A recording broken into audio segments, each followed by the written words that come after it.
We have breaking news here on Seattle Seahawks Today as Seattle has signed offensive guard Tremayne Anchrum, formerly of the Los Angeles Rams. Tyler Jones here with you. Thanks for joining us here on this special edition of Seattle Seahawks Today. Some much needed help in the interior of the offensive line.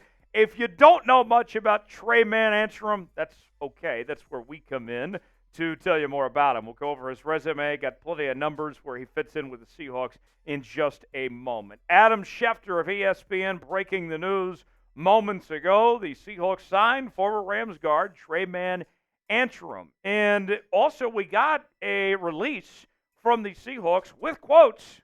We always love the extra content around here. From Seattle of Tremayne Anchrum reacting to the signing, making it official. Here's what he had to say. I wanted to come somewhere where there was opportunity. There's a lot of admiration for this organization, how they play ball. Coming from the Rams side, I've always watched them week in and week out because we play similar opponents and everything like that. And when I saw who they hired as a head coach, I was like, okay, they're retooling for a really good year and to be a really good franchise going forward. I want to be a part of something special. So great stuff there from Tremayne Anchrum as far as that goes. Now, the Seahawks perspective here. It's pretty obvious. Doesn't take a genius to realize the Seahawks need help, a ton of help, that is, on the interior of the offensive line. And, well, I don't know exactly if we're going to see much of Tremayne, what it's going to look like for him. I do know this much. Competition makes everyone better. And just having another body in the room is going to be beneficial. Think about this, right? You got Anthony Bradford, you got Olu Oluwatimi there and everything. Those are young guys. And we'll see if they're ready to answer the call and potentially be starters for this team. But at the very least, we are getting guys in there, veteran talent, to push them and make this a competition and try to get the most out of these young players at this position. So that is a good thing in itself. What is your one-word reaction to this signing by the Seattle Seahawks? I'll give you my one-word reaction coming up in just a moment in the comments section, but want to hear from you guys first. Weigh in, give me your one word, and let us know what you think. This is our second video of the day here on the channel. Many of you may be asking, Tyler, why do you produce so much content for us here on Seahawks Today? And that's where I say, guys, it's because we're built different, because we care. Look, the drive-by media, they're not working like we are here, okay? We are bringing around-the-clock coverage. Doesn't matter if it's when I'm at home and it's late at night or if it's first thing in the morning, or if a day like today I have to stay late in the office to bring you this content. We're going to do it, damn it. And we just reached 51,000 subscribers, and we are not done building and growing this channel to the moon and back right here on Seahawks Today. This is why you subscribe. The latest happenings in your favorite team all off-season long. Rumors, news, trades, draft, free agency. We got it all right here in one place, Seattle Seahawks Today. Subscribe now for free. Join the family.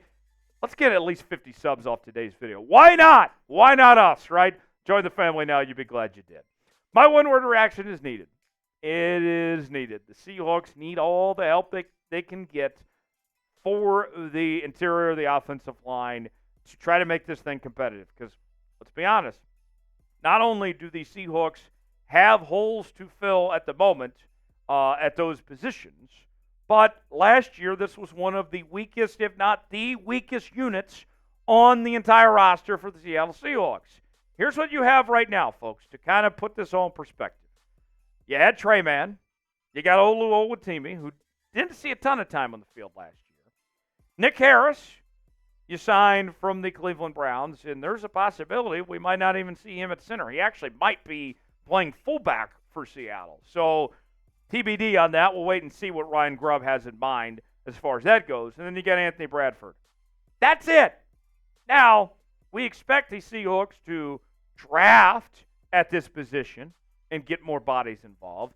But John Schneider talked about it a couple days ago. He was kind of caught off guard by how the offensive guard market went in free agency, that it kind of priced them out of going after some of the heavy hitters at this position. So with that said, it's put up or shut up time that the Seahawks have to invest. They have to get the most out and have to get competition for these guys to perform well and see what they can do. More on Tremayne Anchrum. Here is the resume. Former 7th-round pick out of Clemson. Played for the Tigers under Dabo Swinney there. And we mentioned won a Super Bowl with the LA Rams. He also has not one but 2 college football playoff national championships with the Clemson Tigers as well. So even though he lacks experience, doesn't have a ton of snaps, more on that in just a second, he's a winner. You can't argue about that. When you got 3 championships at the highest forms of American tackle football, then, I mean, you're doing something right. You're at least, at the very least, at the right place, right time as far as that goes.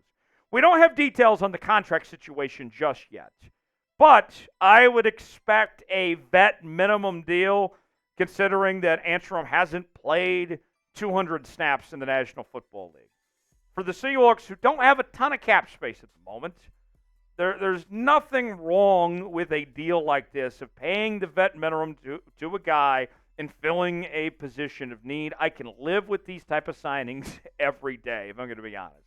The grades of what we saw in the small sample size in 2023, according to Pro Football Focus, 96 snaps, offensive grade of 46.8, run block grade of 43.3, and a pass block grade of 53.4. None of those grades that great, if we're going to be perfectly honest with you, but, I mean, the pass block grade seems to be his strength of sorts, if you will.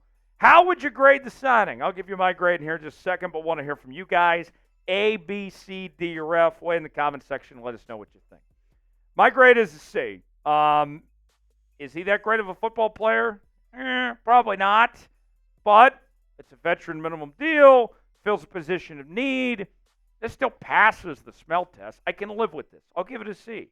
And one reason why I give it a passing grade too, you didn't add a problem to your team. Anchrum's a good guy. He was the Rams nominee for the Walter Payton Man of the Year in 2022, so he's got that going for him. That's a very good sign.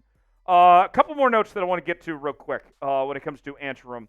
And in the release that was put out by the Seattle Seahawks today announcing this move, he was asked about coming to Seattle. Here's more from him. He said, they were like, there's opportunity. I'm always up for a fight. I'm up for competing. I've been competing my whole life in all areas, especially football. I want to come in and make a difference and make an impact. He went on to describe himself as a versatile player who's tough, physical, smart, a guy who loves ball. That's important. Got to love football. You'd be surprised how many players in the NFL don't actually love the game, so that's good to hear. I'm versatile, and I try to be useful anywhere I can. That all sounds good to me. He can play on my team. Let's figure out and see what he's going to bring to the table and give him a shot and go from there. For more Seahawks coverage throughout the rest of free agency in the entire offseason, we got you covered right here on Seattle Seahawks Today. We'll see if they make another move tomorrow. Lock us in. We'll see you then.